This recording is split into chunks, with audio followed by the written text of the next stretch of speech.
Muy buenos días, hermanos, ¿cómo están? Ahora sí me pusieron un púlpito de altura. Gracias a Dios, qué privilegio estar aquí con ustedes.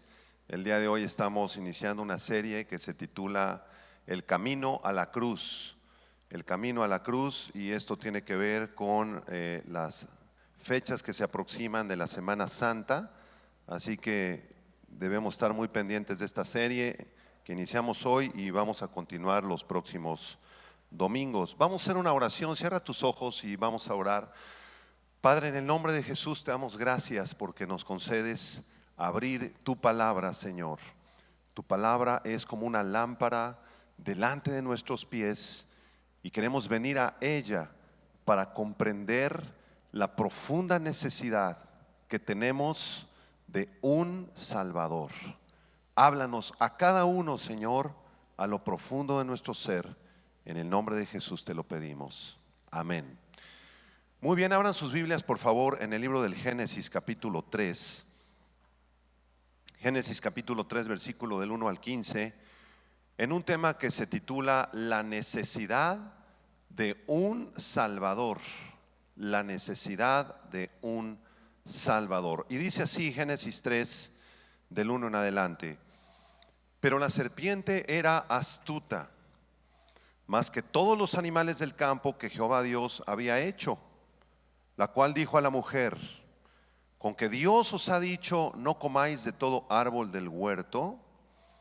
Y la mujer respondió a la serpiente: del fruto de los árboles del huerto podemos comer, pero del fruto del árbol que está en medio del huerto, dijo Dios, no comeréis de él, ni le tocaréis, para que no muráis. Entonces la serpiente dijo a la mujer: no moriréis, sino que sabe Dios que el día que comáis de él serán abiertos vuestros ojos y seréis como Dios, sabiendo el bien y el mal. Y vio la mujer que el árbol era bueno para comer y que era agradable a los ojos y árbol codiciable para alcanzar la sabiduría, y tomó de su fruto y comió, y también dio a su marido, el cual comió así como ella. Entonces fueron abiertos los ojos de ambos y conocieron que estaban desnudos. Entonces cosieron hojas de higuera y se hicieron delantales. Y oyeron la voz de Jehová Dios que se paseaba en el huerto al aire del día. Y el hombre y su mujer se escondieron de la presencia de Jehová Dios entre los árboles del huerto. Mas Jehová Dios llamó al hombre y le dijo: ¿dónde estás tú? Y él respondió: oí tu voz en el huerto y tuve miedo, porque estaba desnudo y me escondí. Y Dios le dijo: ¿quién te enseñó que estabas desnudo? ¿Has comido del árbol de que yo te mandé no comieses? El hombre respondió: la mujer que me diste por compañera me dio del árbol y yo comí. Entonces Jehová Dios dijo a la mujer: ¿qué es lo que has hecho? Y dijo la mujer: la serpiente me engañó y comí. Y Jehová Dios dijo a la serpiente: por cuanto esto hiciste, maldita serás entre todas las bestias y entre todos los animales del campo. Sobre tu pecho andarás y polvo comerás todos los días de tu vida. Y pondré enemistad entre ti y la mujer, y entre tu simiente y la simiente suya. Esta te herirá en la cabeza y tú la herirás en el calcañar. El mundo necesita de un Salvador. El diccionario Merriam-Webster de la lengua inglesa dice que un Salvador es alguien que salva del peligro o de la destrucción a otra persona. El diccionario bíblico Holman dice que un Salvador es uno que salva otorgando liberación, preservación, sanidad o provisión. Y es interesante pensar que la humanidad desde las culturas más antiguas ha expresado su necesidad de tener un Salvador. Por eso miles de culturas se han creado dioses falsos, han clamado al sol, a la luna, a las estrellas, a sus falsos dioses por salvación. también en nuestra cultura contemporánea, en las series de televisión, hasta en las caricaturas de los niños, siempre vemos la misma trama: los buenos contra los malos, la destrucción de la felicidad y de la bondad, que tiene que ser redimida por un personaje, por un superhéroe, porque la humanidad tiene la necesidad de un Salvador. Pero debemos hacernos la siguiente pregunta: ¿por qué razón la humanidad necesita de un Salvador? ¿Verdaderamente tenemos esta necesidad los seres humanos de ser salvados, de ser rescatados? Bueno, para resolver nuestra pregunta debemos de demostrar que cada ser humano nació con una naturaleza corrompida, con una naturaleza pecaminosa, que cada persona que ha nacido desde Adán y Eva hasta la fecha está preso, está cautivo, está atado al pecado. Entonces, si podemos demostrar esto, vamos a llegar a la irrefutable conclusión de que cada persona necesita un Salvador. La raza humana está atada al pecado, a la maldad. Tenemos una tendencia al egoísmo, a la soberbia, a la apatía, a la indiferencia contra Dios. Y aquí es importante definir la palabra pecado para los que están tomando apuntes. Apunta la palabra hebrea para pecado, es la palabra chataj, con H al final. Chataj, que significa simplemente transgresión de la ley. El pecado entonces son todas las acciones con las cuales los seres humanos nos rebelamos contra Dios. No queremos tomar la opinión de Dios, no nos interesa buscar a Dios. Así nacimos todos, en pecado. Si no hubiéramos nacido en pecado, si no tuviéramos la necesidad de un Salvador, entonces los bebitos desde los 2, 3 meses de edad buscarían a Dios. A los 6 meses los veríamos orando. Al año te dirían: mami, mami, quiero de Dios. A los 3 años se la pasarían orando, buscando a Dios todo el tiempo. Pero esto no es así. Ningún bebé, ningún niño por naturaleza propia busca a Dios, porque nacemos con la tendencia al pecado. La palabra griega para pecado es la palabra amartía, amartía con H al principio y acento en la I. Amartía significa errar en el blanco, estar equivocado, desviarse del camino, como si un flechero tomara su flecha y tuviera que apuntar al blanco y darle en el blanco, pero por algún motivo esa flecha se desvía. Podemos decir que esa flecha está en pecado, erró en el blanco, se desvió. Vamos a demostrar a continuación muy brevemente con la lógica y con la Biblia, a través de un silogismo, que toda la humanidad necesita un Salvador. ¿Qué es un silogismo? Un silogismo es un pensamiento que tiene 2 o 3 premisas y una conclusión. Si las 2 o 3 premisas son verdaderas, entonces la conclusión también va a ser verdadera. A ver qué les parece este silogismo. Número 1: todo ser humano ha pecado. ¿Están de acuerdo con eso? Todo ser humano ha pecado. Nadie puede negar esta verdad. Y la Biblia lo confirma en Eclesiastés 7, versículo 20. La Biblia dice: ciertamente no hay hombre justo en la tierra que haga el bien y nunca peque. No hay un solo justo, no hay quien entienda, no hay quien busque a Dios. Todos se desviaron, a unas se hicieron inútiles. No hay quien haga lo bueno, no hay ni siquiera uno, dice Romanos 3, 10 al 12. Así que esa es nuestra primera premisa. Todo ser humano se ha desviado, todo ser humano ha pecado. La Biblia lo confirma. Segunda premisa: todo ser humano es responsable de su pecado.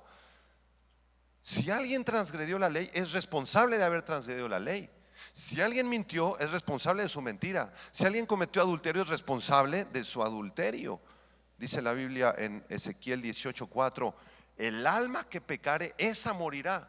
Hay una consecuencia por el pecado. Esa es nuestra segunda premisa. Todo ser humano es responsable y culpable por su pecado. ¿Están de acuerdo con esa segunda premisa? Ahora, una tercera premisa: todo ser humano es esclavo del pecado. Si realmente la raza humana ha nacido en pecado y hemos errado en el blanco, y entonces somos responsables de nuestro pecado, entonces estamos atados a nuestro pecado, somos esclavos del pecado. Dice Romanos 6, versículo 16. Romanos 6, 16. ¿No sabéis que si os sometéis a alguien como esclavos para obedecerle, sois esclavos de aquel a quien obedecéis, sea del pecado para muerte o de la obediencia para justicia? Todos los seres humanos estamos esclavizados, estamos en cadenas. Lo único que un ser humano puede hacer sin Cristo es escoger qué pecado va a cometer, cuándo va a pecar, cómo va a pecar y en dónde va a pecar. Es lo único que puede decidir, porque es la tendencia que tiene. ¿Están de acuerdo con esta tercera premisa? Todo ser humano es esclavo del pecado. Así lo dice la Biblia. Entonces, si todo ser humano ha pecado, si todo ser humano es responsable y culpable por su pecado, y si todo ser humano es esclavo del pecado, ¿cuál es la conclusión de nuestro silogismo? La conclusión es la siguiente: todo ser humano necesita de un Salvador que lo salve de la culpa y de la esclavitud del pecado. Dile a la persona que está a tu lado: tú también necesitas un Salvador. Todos necesitamos un Salvador, por cuanto todos pecaron y están destituidos de la gloria de Dios, siendo justificados gratuitamente por la gracia de Dios, dice Romanos 3, 23. En este pasaje que vamos a estudiar en Génesis capítulo 3, vamos a comprender 4 hechos que confirman la necesidad de un Salvador. 4 hechos que confirman que la raza humana necesita un Salvador. Y el primer hecho que vamos a estudiar es la entrada del pecado a la humanidad. Regrésense a Génesis capítulo 3, vamos a examinar brevemente este pasaje. Génesis 3, versículo del 1 al 5. Miren lo que dice aquí la Biblia. Dice: la serpiente era astuta más que todos los animales del campo que Jehová Dios había hecho, la cual dijo a la mujer: con que Dios os ha dicho no comáis de todo árbol del huerto. Noten aquí en primer lugar cómo esta serpiente es Satanás disfrazado de serpiente. Era un animal con patas, pero no era un animal como los demás animales del campo, sino que Satanás mismo se inyectó dentro de este animal, tomó la forma de este animal, poseyó a este animal, porque este animal tenía la capacidad de hablar. ¿Ya lo vieron? Se dirige a Eva. Tenía la capacidad de razonar y tenía la capacidad de caminar también. Dice la Biblia que la serpiente era astuta. Subraya la palabra astuta, del hebreo arum. Arum en el hebreo significa engañosa, sutil, cautelosa, sensible. Al tener la capacidad de hablar y de razonar, este animal con patas, esta serpiente que podía hablar, se dirigió a la mujer. Vino con la mujer y no vino disfrazado así como de diablo, con cuernos, con cola, con trinche, con una cara espantosa. No, vino con una apariencia agradable, con una apariencia sutil, porque el mismo Satanás se disfraza como ángel de luz para querer engañar a la raza humana. ¿Por qué razón el diablo buscó a la mujer y no al hombre? ¿Se lo han preguntado? ¿Por qué la serpiente, Satanás metido en esta serpiente, por qué no vino con Adán? ¿Por qué buscó a la mujer? Bueno, posiblemente buscó a la mujer porque ella era la parte más delicada, la parte más vulnerable y la parte necesitada de la protección y el consejo de su marido. Y quiero que noten algo: la serpiente no vino buscando a la mujer cuando ella estaba con Adán, vino con ella cuando estaba sola. ¿Ya lo vieron? Cuando estaba sola, cuando se estaba paseando por ahí, Adán andaba por allá cosechando las manzanas, los plátanos, ¿verdad? Andaba poniéndole nombre a los animales, y Eva se encontraba sola en este momento. Y aquí hay una lección para nosotros, porque el diablo siempre va a querer aprovechar la soledad para querer mentirnos, para querer introducir sus pensamientos pecaminosos. Cuando estamos solos y ociosos, somos los más vulnerables para ser tentados. La soledad y el ocio es el taller de Satanás. Apúntalo. Cuando estás solo y estás ocioso y tu mente no está ocupada en algo, no estás leyendo la palabra de Dios, estás simplemente ahí, ¿verdad? En una ociosidad absoluta. Ten mucho cuidado, porque es ahí donde Satanás aprovecha más para introducir sus pensamientos y sus tentaciones a nuestro corazón. En el versículo 1 de Génesis 3, Satanás le hace una pregunta a la mujer, le dice: ¿con que Dios os ha dicho, no comáis de todo árbol del huerto? Y eso era una mentira. Dios no le había prohibido a Adán y Eva comer o no comer de todo el árbol del huerto. Por eso en el versículo 2 la mujer dice: la mujer respondió a la serpiente: del fruto de los árboles del huerto podemos comer. O sea, ellos podían comer de todos los árboles con excepción de uno. Verso 3: pero del fruto del árbol que está en medio del huerto, dijo Dios, no comeréis de él ni le tocaréis, para que no muráis. Entonces Satanás aquí comienza a platicar con la mujer, comienzan a interactuar, la encuentra sola, la encuentra desprotegida, la encuentra ociosa y comienza a introducir sus mentiras. ¿Con que Dios les ha dicho? ¿Con que Dios dijo que no coman de todo árbol? La mujer le dijo: no, podemos comer de todos menos de ese. Y miren lo que la serpiente le dice a la mujer en el versículo 4. La serpiente entonces le dijo a la mujer: no moriréis. Esto ya fue una mentira directa, una contradicción directa a la palabra de Dios. Satanás es un mentiroso, es un embaucador, y él va a utilizar sus mentiras para cuestionar lo que Dios ha dicho. Dios va a poner en duda, Satanás, va a poner en duda siempre lo que Dios ha dicho en su palabra, y va a querer sembrar miedo y duda en nuestros corazones. Qué interesante y qué triste que Eva fue la que respondió las preguntas de Satanás. Versículo 2 dice que la mujer respondió. Eva debía haberse quedado callada y decir: espérame tantito, déjame llamar a Adán. Adán, ven, aquí hay un animal muy raro, muy hermoso, que está hablando conmigo. Oye, hazte tu cargo, viejo, de este asunto. Tú eres mi cabeza, tú eres mi líder. Pero lamentablemente la mujer tomó un papel que no le correspondía. Eva tomó el papel del liderazgo en este momento. Ella tomó la decisión de gobernar y de decidir por los dos. Y este es un problema que han tenido las mujeres desde el huerto del Edén. Muchas mujeres, o la mayoría, todas las mujeres tienen esta tendencia a querer gobernar, a querer dominar a sus maridos, a responder por sus maridos, a tomar las decisiones que los maridos deben de tomar. Entonces cuando se le pregunta algo al marido: oiga, ¿y usted qué opina, don Jorge? Sale Lupita ahí: no, espérese, tú cállate, mira, así está la cosa. Y ella es la que gobierna, ella es la que domina, ella es la que manipula, la que toma las decisiones. Ellas quieren ser las líderes. Y Pablo dice en Efesios 5, versículo 22, apúntenlo, especialmente las mujeres casadas. Efesios 5, 22: las mujeres estén sometidas a sus propios maridos como al Señor, porque el marido es cabeza de la mujer, así como Cristo es cabeza de la iglesia. Así que el orden de Dios es que el marido, el varón, esté sometido a Cristo, estemos bajo la autoridad de Cristo, y la esposa esté bajo la autoridad del marido. Ese es el orden de Dios. Entonces, si en tu casa hay un matriarcado donde tu abuelita era la que gobernaba, la mera petatea, y el abuelito nada más estaba sentado ahí viendo la televisión, y eso tú lo heredaste, y ahorita tú quieres gobernar sobre tu esposo, y tú quieres ser la que domine todas las cosas de la familia y tomes todas las decisiones, debes de entender el orden de Dios, hermana, porque esta tendencia a gobernar viene ¿desde dónde?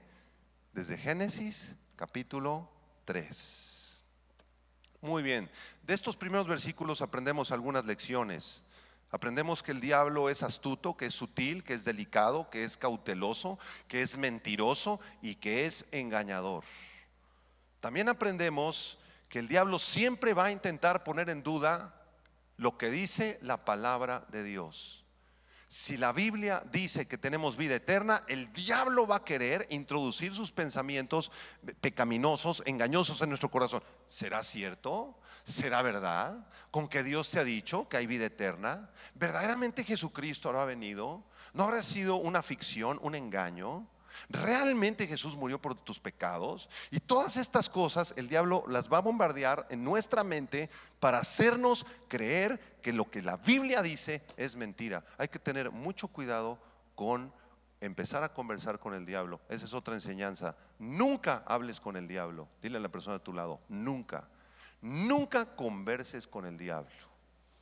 Platica con Dios en oración, y cuando empiecen esos pensamientos o te rodees de personas incrédulas que comiencen a cuestionarte: ¿y por qué vas a la iglesia? Y ahí no hacen nada, nada más te están sacando el dinero, y Dios no existe, y no es cierto que Jesús es el Mesías, y mejor vente con nosotros. O como comiences a escuchar otro evangelio diferente, como el evangelio que se predica en el mormonismo, testigos de Jehová, catolicismo, ten cuidado, porque ahí ya empezaste a platicar con Satanás. El diablo siempre querrá ofrecernos ser como dioses, con poder, con riqueza, con placer. El diablo siempre querrá apartarnos de Dios para que tú te sientas autosuficiente, que tú puedes tomar tus propias decisiones, así como lo hizo Eva. Muy bien, vamos a estudiar un segundo hecho en este pasaje. Regresen a Génesis 3. Y este segundo hecho es la consecuencia del pecado en la humanidad. Vean el versículo 6. Vio la mujer que el árbol era bueno para comer. Después de haber platicado con Satanás, la mujer Eva vio que el árbol era bueno para comer. La tentación le entró por los ojos, que era agradable, dice el versículo 6, árbol codiciable para alcanzar la sabiduría, y tomó de su fruto y comió, y dio también a su marido, el cual comió así como ella. En ese momento desobedecieron a Dios. Eva toma de este fruto, de ese árbol de la ciencia y del mal, se lo da a Adán, y el versículo 7 dice que entonces fueron abiertos los ojos de ambos y conocieron o se dieron cuenta que estaban desnudos. Entonces cosieron hojas de higuera, se hicieron delantales, y oyeron la voz de Jehová Dios que se pasaba en el huerto al aire del día. El hombre y su mujer se escondieron de la presencia de Jehová Dios entre los árboles del huerto. Escucha esto: Satanás siempre vendrá a tentarnos con toda su astucia, con todas sus fuerzas, y lo hará primero a través de la mente.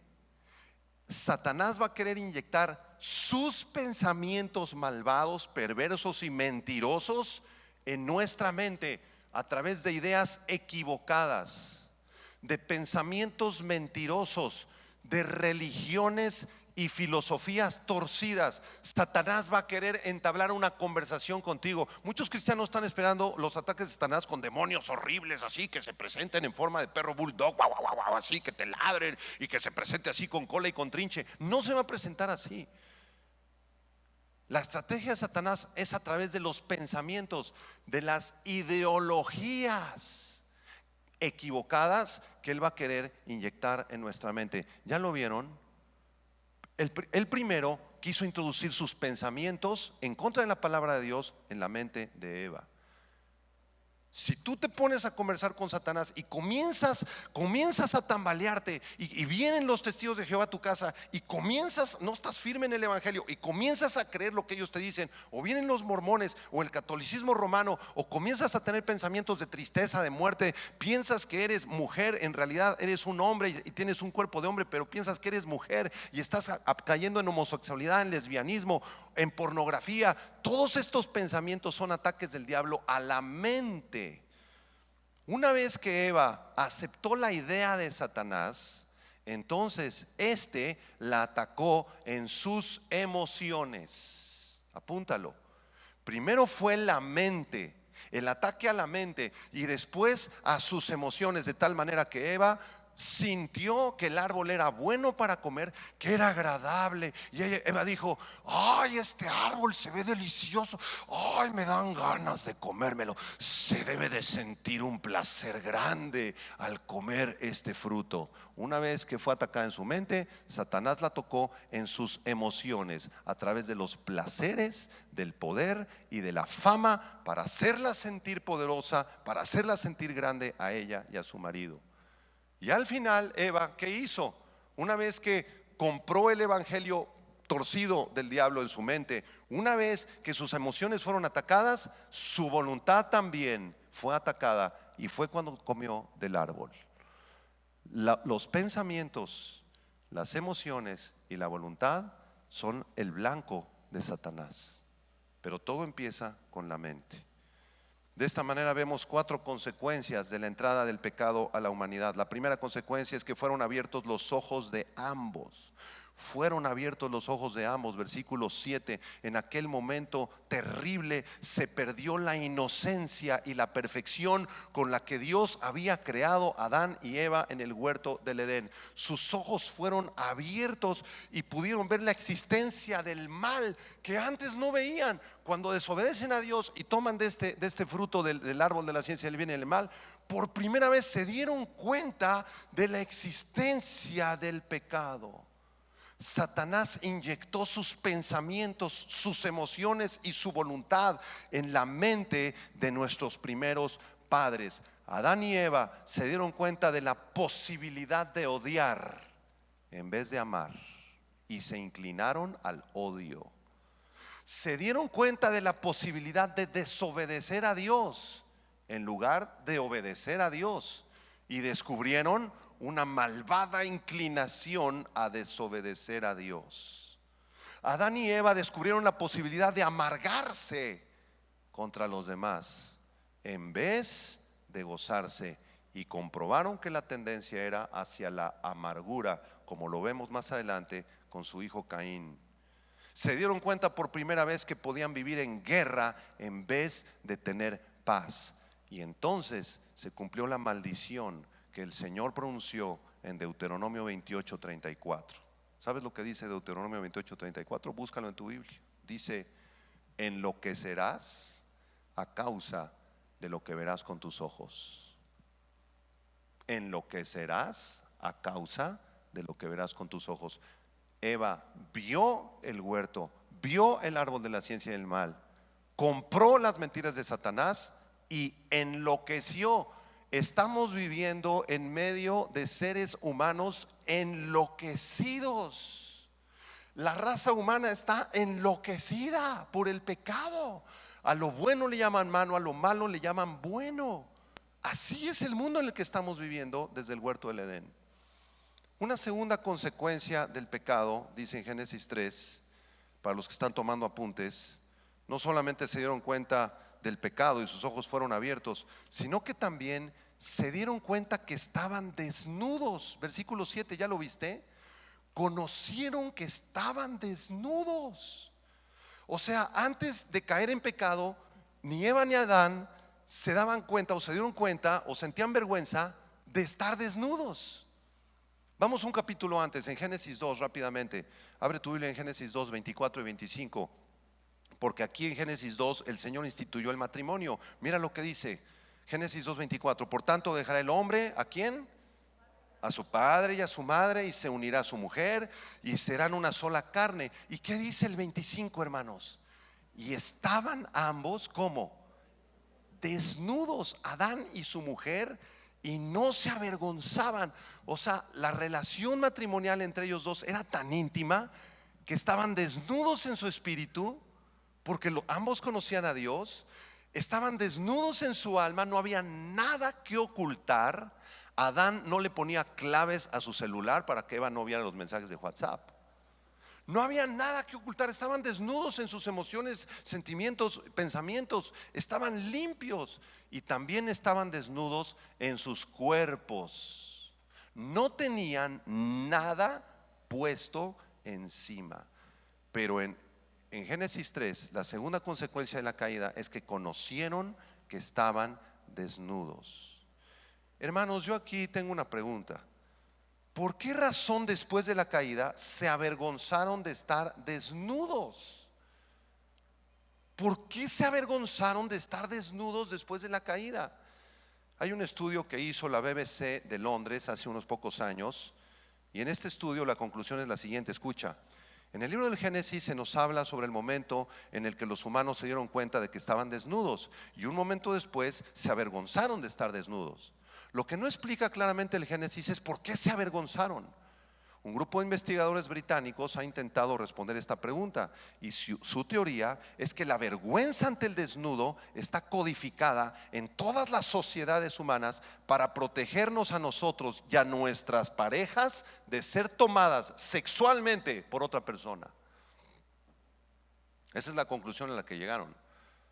O sea que lo que ellos están diciendo es que sentimos una vergüenza de estar desnudos porque hay un temor en nosotros, hay una vergüenza en nosotros, hay un miedo en nosotros que alguien pueda tomar a nuestra pareja o a nosotros sexualmente.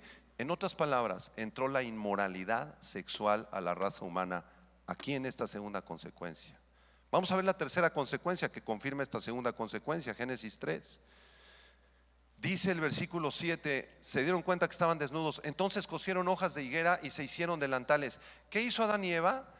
Adán le dijo, ay mi amor, así que se empezó a cubrir, ¿verdad? Se empezó a tapar, ¿verdad?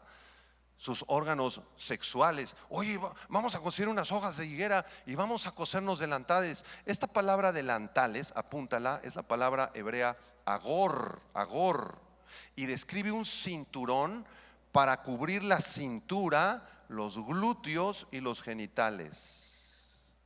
No es un delantal como el que te pone un restaurante. No. Esta palabra hebrea no es un delantal acá arriba en el pecho que cubre el pecho.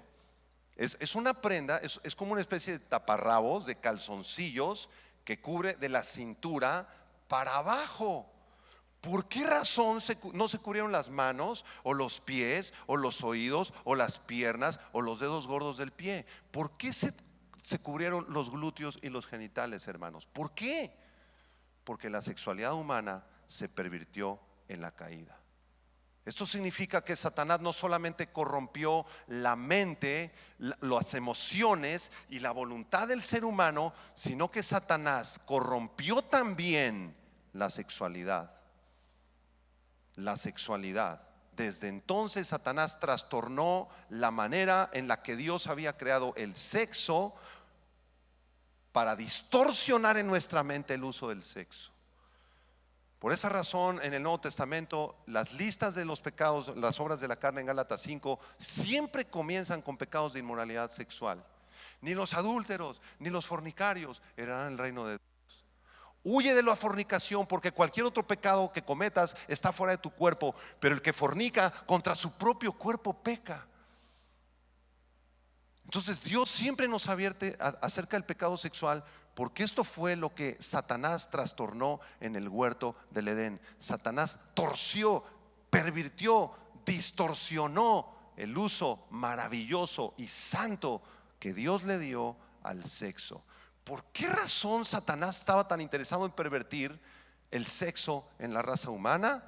Bueno, es muy probable que así lo haya hecho con el propósito de impedir la reproducción humana y de esta manera impedir que el Mesías naciera en la ciudad de Belén miles de años después. Así fue como Adán y Eva cayeron en esta terrible consecuencia del pecado, permitieron que su mente, sus emociones, su voluntad fueran trastornadas por Satanás y su sexualidad también. Por esa razón se cubrieron con estas hojas de higuera. Y noten aquí algo interesante, ni Adán ni Eva después de la caída buscaron a Dios. ¿Ya lo vieron? Se sintieron avergonzados, se sintieron confundidos, se sintieron temerosos, sabían que algo estaba mal y en vez de buscar a Dios, su creador, el que los amó, el que los formó, el que los creó del polvo, el que creó a Adán del polvo de la tierra, en vez de buscarlo a él, ellos solos quisieron resolver el problema. Ellos solos quisieron coser estos delantales de hojas de higuera. Esto se llama autosuficiencia y encuentra su origen en la soberbia que ellos tuvieron al desobedecer a Dios, y la soberbia encuentra su origen en la culpa. Miren lo que dice Proverbios 28:13, porque en algún sentido todos nos parecemos a Adán y a Eva. Pregúntale a la persona a tu lado, ¿quiénes fueron tus primeros padres? ¿De dónde vienes tú? Tú no le vas a contestar, venimos de los changos, Es una mentira del diablo. Es otra de las mentiras del diablo. ¿Con qué Dios os ha dicho que Él los creó? No, hombre, venimos de los primates. Esa es una de las mentiras más grandes que Satanás ha sembrado en la mente, en las emociones y en la voluntad del ser humano. Y por esa razón los seres humanos se comportan como animales, porque piensan que venimos de los animales. Es una tontería, es una blasfemia, es una mentira del diablo. Nosotros somos creación de Dios y fuimos creados a la imagen y semejanza de Dios. ¿Qué dice Proverbios 28:13? El que encubre sus pecados no prosperará, mas el que los confiesa y los abandona hallará misericordia. Muy bien, y vemos en cuarto lugar cómo Adán y su mujer se escondieron de la presencia de Dios. No solamente fueron autosuficientes y llenaron de soberbia, sino que se esconden de la presencia de Dios. Esto nos lleva a un tercer hecho en el libro del Génesis capítulo 3. Regrésate a Génesis 3 verso 9, por favor, porque en tercer lugar vamos a ver la inútil justificación de la humanidad por su pecado. La inútil justificación. Quisieron justificar su pecado. Vean Génesis 3:9. Mas Jehová Dios llamó al hombre. ¿Quién buscó a quién? ¿Los hombres buscaron a Dios? No. Dios los buscó a ellos y le dijo a Adán: ¿dónde estás tú? Noten por un momento, amados hermanos, cómo Dios busca al hombre. Esta es la primera vez que se predicó el evangelio en toda la Biblia. Apúntalo, pon una flechita así en tu Biblia y dile: aquí está la primera vez que se predicó el evangelio. Dios llamó al hombre. Dios no destruyó al hombre, Dios no exterminó al hombre, Dios no vino con ira, con furia. Adán, ¿cómo es posible que hayas hecho eso? Desde ahora los exterminaré para siempre. ¡Pum! Y con toda justicia los podía haber exterminado por desobedientes, ¿no es verdad? ¿Qué merecía Adán y Eva? Merecían la muerte eterna, la muerte física y la muerte espiritual. Pero Dios los buscó. Escucha, Dios es amor y siempre va a buscar a los pecadores en medio de su desgracia para ofrecerles sus brazos de misericordia y para rescatarlos de su maldad. En medio de los peores pecados, en medio de los lugares más oscuros y tenebrosos, ahí está Dios, no para juzgarlos, está ahí para buscar al pecador y para ofrecerle salvación. A través de esta pregunta: ¿dónde estás tú? Esto no quiere decir que Dios no supiera dónde estaba Adán. Claro que sabía dónde estaba Adán. Más bien era una pregunta para que Adán se acercara a él. Lo que Dios estaba esperando es que Adán le dijera: Señor, aquí estoy, mira, me cosí estos delantales porque ahora sentimos vergüenza, nos sentimos confundidos, nos sentimos con miedo, estamos deprimidos, Señor, no sabemos qué está pasando, por favor ayúdame. Pero eso no le respondió a Adán. ¿Qué le respondió? Versículo 10. Adán le respondió: oí tu voz en el huerto y tuve miedo, porque estaba desnudo y me escondí. ¿Contestó Adán la pregunta? No, ¿verdad? No contestó. Esto nos habla de que Adán estaba lleno de soberbia. Cuando Dios le habla a los hombres, la mayoría de ellos lo rechazan, ¿no es verdad? Me acuerdo un día que estábamos en la iglesia Vida Nueva en Tehuacán y nos fuimos a la placita a predicar una campaña evangelística con el pastor Alberto hace varios años. Y empezamos a repartir folletos, a hablar de Cristo, cantamos alabanzas, se hicieron ahí unas obras de teatro en la plaza. Y había una persona de la basura, un teporochito, que estaba por allá con su botecito de basura levantando así cáscaras de plátano y basura. Entonces nos acercamos con él y yo dije: seguramente él va a recibir a Cristo, porque es un hombre en mucha necesidad. Me acerqué con él y le dije: ¿sabe qué? Cristo le ama, ¿me permite hablarle del Señor Jesucristo? Él murió en la cruz para pagar por sus pecados. ¿Y saben qué me dijo? No me hables de eso, yo no quiero nada con Dios, yo no creo que Dios existe, lárguense de aquí. Así es el ser humano. Cuando le compartes de Cristo a una persona con amor, con gracia, con respeto, le presentas el evangelio, la mayoría te rechaza, igual que lo que hizo Adán en Génesis 3:10. ¿Qué pasó en Génesis 3:11? Génesis 3:11 no dice: y entonces el Señor exterminó a Adán por soberbio. No, no dice eso. ¿Qué dice? Y Dios le dijo: ¿quién te enseñó que estabas desnudo? ¿Has comido del árbol que yo te mandé que no comieses? Segunda oportunidad, Adán. quiero que confieses tu pecado. Quiero que te des cuenta de tu soberbia. Quiero que te des cuenta de tu desobediencia. Adán, yo estoy aquí para ayudarte. Estoy aquí para extenderte mi brazo de gracia y misericordia. Yo soy el único que te puede restaurar, Adán. ¿Puedes confesar tu pecado? Segunda oportunidad. ¿Y qué hizo Adán? Génesis 3:12.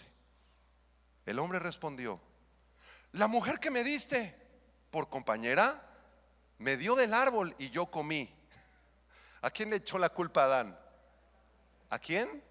¿A Eva? No, no le echó la culpa a Eva, le echó la culpa a Dios. Lean bien el versículo 12 con cuidado. ¿Qué dijo Adán? La mujer que tú me diste, Señor, tú me diste esta mujer con compañera y ella me dio de el fruto del árbol y yo comí. De una manera increíblemente orgullosa y miserable, Adán culpó a Dios por haberle dado a Eva. Y esta actitud agravó más y más la condición de pecado de Adán. Se endureció su corazón, no estuvo dispuesto a confesar sus pecados. Escucha, cuando los pecadores se endurecen y no quieren confesar sus pecados, están condenados al juicio de Dios.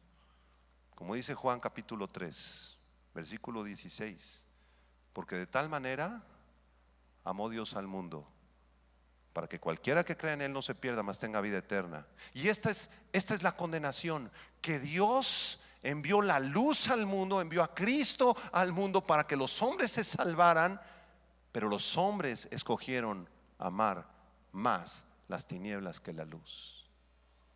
Cuando los pecadores se endurecen en su corazón y se resisten a confesar y se justifican a sí mismos constantemente, caen bajo un juicio de Dios.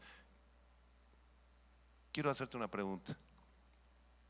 ¿Cuándo fue la última vez que confesaste tus pecados? Que caíste de rodillas, le dijiste: Señor, todavía hay mucho orgullo en mí. Señor, soy bien autosuficiente. Esa cosa que me quiero comprar, Señor, ese carro, ese iPhone, nunca te pregunto, Señor, si estás tú de acuerdo en que me lo compre o no. Yo siempre uso mi dinero como a mí se me da la gana. Soy bien soberbio, Señor. Perdóname, cámbiame, me humillo, Señor. Hay mucha cochinada dentro de mi corazón. Espíritu Santo, límpiame, lávame, concédeme el milagro de arrepentirme de mi soberbia, de mi orgullo, Señor. ¿Cuántos de nosotros confesamos así nuestros pecados? Diariamente, porque necesitamos un Salvador, no solamente en el momento que nacimos de nuevo, necesitamos un Salvador todos los días, porque todos los días pecamos. Dile a dos personas: necesitas un Salvador todos los días, no nada más cuando te convertiste. No, pastor, yo hace como 6 meses que no confieso mis pecados. Yo nada más confieso mis pecados cuando es mi cumpleaños y en Año Nuevo. Pues sabes que estás muy equivocado. Dice en la Biblia, en 1 Juan capítulo 1 versículo 9: si confesamos nuestros pecados, Él es fiel y justo para perdonar nuestros pecados y limpiarnos de toda maldad. No imitemos el ejemplo de Adán. Muchas veces cuando somos confrontados con el pecado le echamos la culpa: es que Dios me dio esta esposa que es terrible, por eso soy así. Por eso soy así. Oye, ¿por qué estás tan amargado, hermano? Ya en buena onda, ya perdona, ya sana tu corazón. No, es que Dios me puso una familia horrible. Mi papá nos golpeaba cuando era chiquito y se fue de la casa, y por eso soy así. ¿Y qué? Y muchos se justifican y le echan la culpa a Dios. Nunca cometas la abominación de culpar a Dios de tus desgracias. Todas las desgracias y las cosas que nos han ocurrido en la vida son por consecuencia del pecado. Vean el versículo 13, regresamos a Génesis 3:13. Entonces Jehová Dios le dijo a la mujer: ¿qué es lo que has hecho? Tercera oportunidad. Como Adán no quiso arrepentirse en la primera oportunidad ni en la segunda oportunidad, ni quiso confesar sus pecados y se puso, ¿verdad?, de soberbio, de orgulloso, como decimos, se sentó en su macho. Ahora Dios le da una oportunidad a Eva. ¿Qué es lo que has hecho, mijita? Y dijo la mujer, ¿qué dijo? La serpiente me engañó y comí. Ahora le echó la culpa a la serpiente. ¿Ya ven? O sea que los culpables del pecado de la humanidad, ¿será Dios el culpable, hermanos? ¿Será el diablo el culpable? Nosotros somos los culpables, somos responsables de nuestras acciones. Ya lo vimos en el silogismo en la introducción. Versículo 14. Y Jehová Dios dijo a la serpiente: por cuanto esto hiciste, maldita serás entre todas las bestias y entre todos los animales del campo, sobre tu pecho andarás. Por eso decimos que la serpiente tenía patas antes de Génesis 3:14, porque aquí esta maldición incluyó que la serpiente se comenzara a arrastrar. Dios le quita las patas y polvo comerás todos los días de tu vida. Jehová maldijo a la serpiente. Noten algo precioso en este pasaje. El Señor maldijo a la serpiente, el Señor maldijo a la tierra, pero el Señor nunca maldijo a los seres humanos. ¿Ya lo vieron? ¿Por qué? Porque nos ama. Su amor es grande por nosotros. No tienes idea cómo Dios te ama y cómo Dios ha tenido paciencia contigo. Una vez te ha hablado, ya te habló 2 veces para que te acerques a Él, para que reconozcas tu enorme necesidad de un Salvador, de confesar tus pecados, de recibir la gracia de Dios. Te habló hace 15 años y no quisiste. Hace 8 años ahí en tu trabajo te mandó un cristiano que te compartió de la Biblia y no quisiste. Hace 3 años vino, hasta tu abuelita vino con la Biblia y no quisiste, hijito.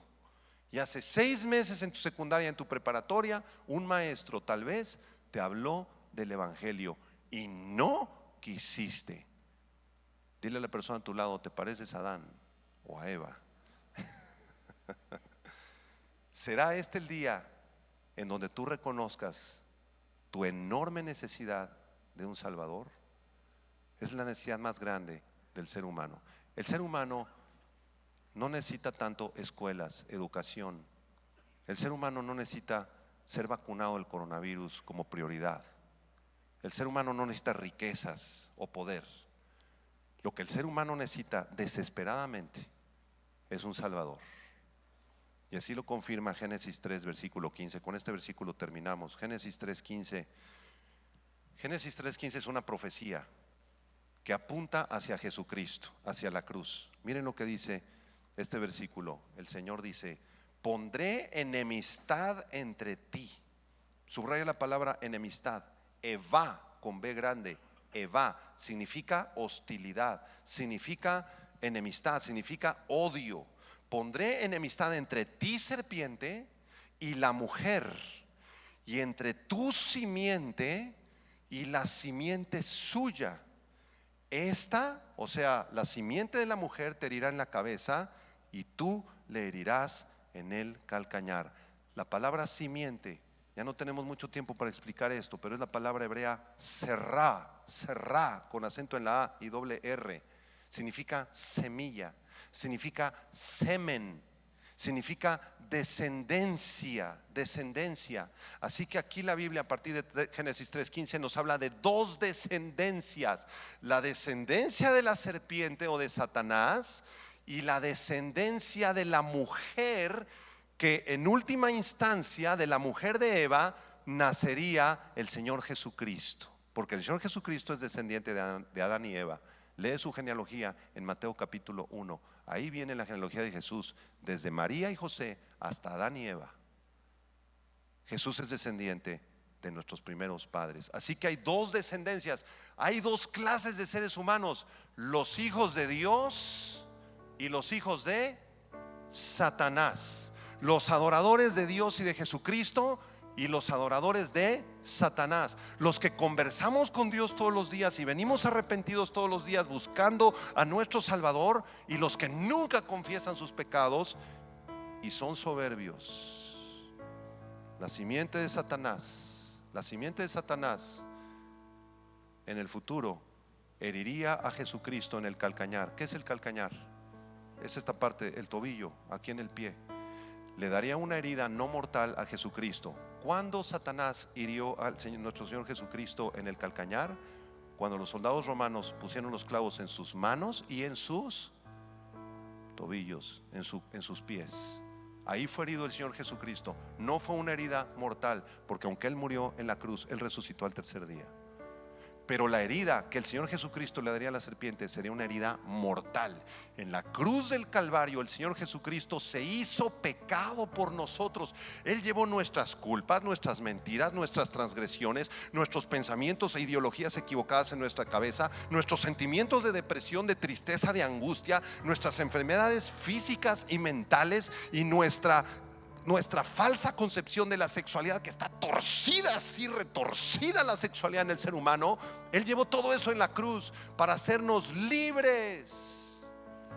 Al que no conoció pecado, por nosotros se hizo pecado en la cruz, para que nosotros fuésemos hechos justicia de Dios en él. El Señor Jesucristo destruyó al que tenía el imperio de la muerte, a Satanás. El Señor Jesucristo exhibió a los principados y a las potestades y al mismo Satanás cuando Él triunfó sobre ellos en la cruz del Calvario.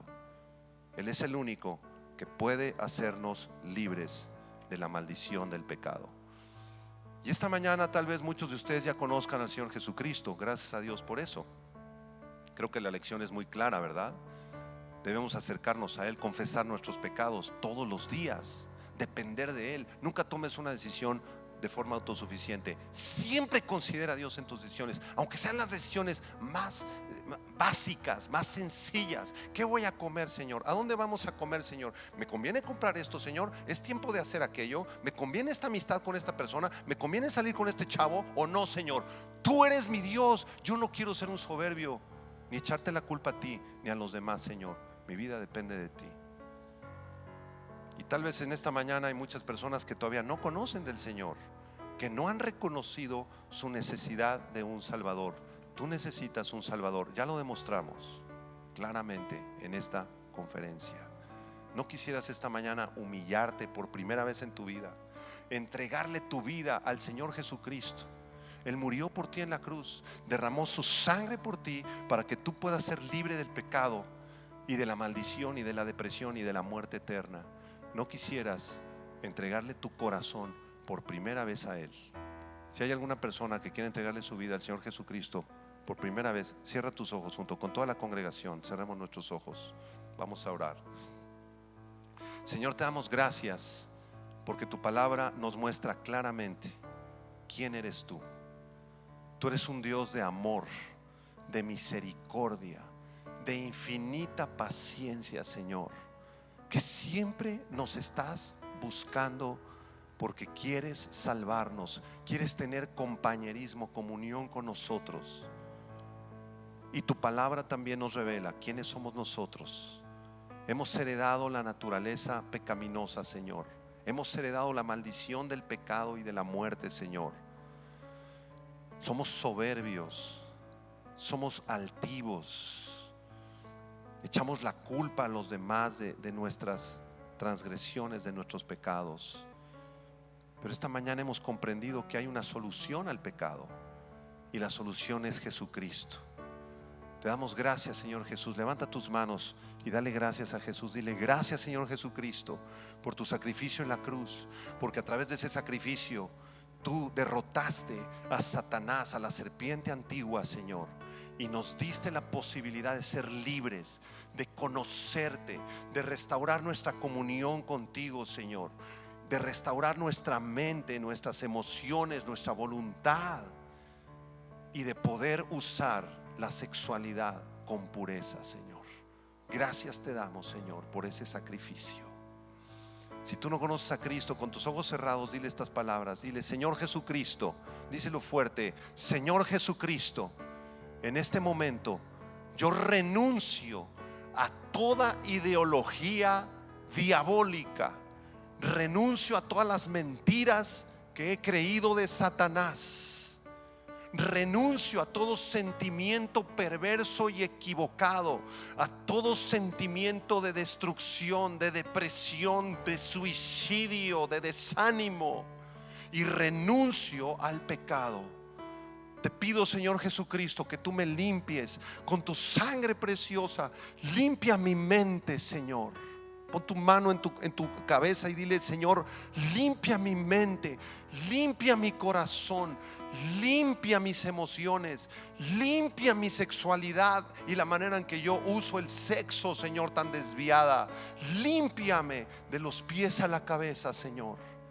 Yo creo que tú moriste en esa cruz para pagar por todos mis pecados, por todas mis transgresiones, por toda mi soberbia y mi orgullo, Señor.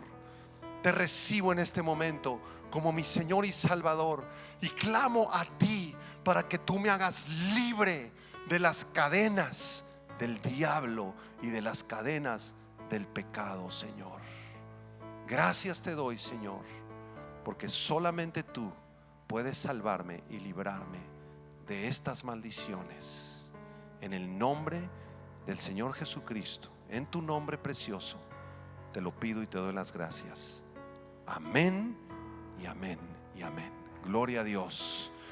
Él es el único que puede hacernos libres. Él es el único Salvador. Apláudele fuerte al Señor Jesús. Te damos la gloria, Señor. Te damos la honra a ti, Padre. Gracias, Señor.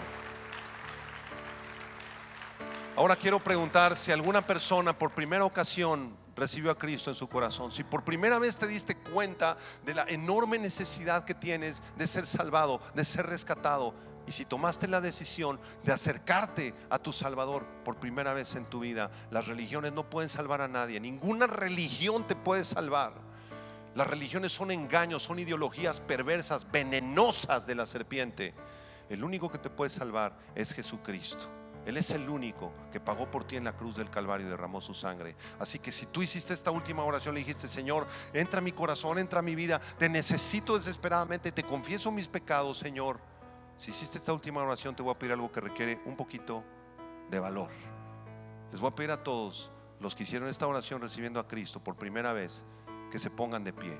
Ponte de pie desde tu lugar. Si tú hiciste esta oración en este momento, ponte de pie. Dios te bendiga, Dios te bendiga, Dios te bendiga, caballero. Dios le bendiga, Dios te bendiga, damita. Dios te bendiga, Dios te bendiga allá atrás. Gracias a Dios. ¿Alguien más? ¿Alguien más? Gracias a Dios. Gracias a Dios. Este es el inicio de una vida preciosa. A quienes se pusieron de pie, ahorita les vamos a dar unos consejos muy prácticos. Comienza a leer la Biblia, comienza a platicar con Dios, deja de platicar con el enemigo, comienza a hablar con Dios, entrégale tu corazón todos los días hasta que llegue el día de un milagro, el milagro más grande, que se llama el nuevo nacimiento. Vas a nacer de nuevo muy pronto. Amén. Si alguien más hizo esta oración pero no se puso de pie, póngase de pie en este momento. Tómate de valor. Agárrate la mano del Señor. Y si realmente hiciste esta oración, ponte de pie. Si no te paraste hace ratito. Alguien más que diga: sí, Señor Jesucristo, quiero que seas mi Salvador, quiero que entres a mi vida. ¿Alguien más de este lado? ¿Alguien más aquí? ¿Alguien más de aquel lado? ¿Todos se van a ir al cielo? ¿Todos ya se arrepintieron? ¿Todos confiesan sus pecados todos los días? A ver si es cierto. Bueno, vamos a orar por estas personas. Extiendan su mano hacia ellos. Padre, gracias te doy por este caballero, por esta damita atrás, esta pareja preciosa, este joven que se paró de este lado. Los ponemos en tus manos. Te pedimos, Señor, que no los sueltes, Señor. Ellos se han acercado a ti, Señor, y tu palabra dice: acercaos a mí y yo me acercaré a ustedes. Señor, los encomendamos a ti, Señor. Te pedimos que sus mentes, sus corazones, sus cuerpos, Señor, sean restaurados, sean limpiados, Señor, completamente. Sálvalos y concédeles el milagro del nuevo nacimiento el día que tú lo dispongas, Padre. Los depositamos en tus preciosos brazos de amor, en el nombre de Jesús. Amén. Hermanos, muchas gracias por haber escuchado. Que Dios les bendiga a todos. Vida Nueva para el Mundo se sostiene y propaga el mensaje de salvación de Jesucristo gracias a Dios y a tus donativos. Llevemos juntos el Evangelio de Jesucristo al mundo entero. Realizamos eventos, seminarios, congresos y diferentes programas para dar a conocer el mensaje de salvación y el poder de nuestro Señor, transformando y edificando vidas de mujeres, hombres, niños alrededor del mundo. ¿Qué pasa cuando decides hacer tu donativo? Aunque no puedas llevar la palabra personalmente a todo el mundo, de esta forma lo estás haciendo. Con tus donativos o aportaciones, Estás sembrando y formando parte de lo que Dios está haciendo en su obra. Estás ayudando a traer luz a la oscuridad, paz al conflicto y esperanza a los que no tienen ninguna. Dona desde México.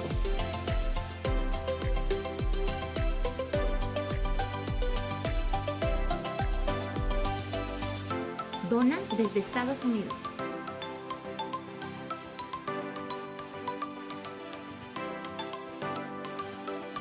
Para el resto de donaciones de otras partes del mundo, www.vidanuevaparelmundo.org.mx/dona.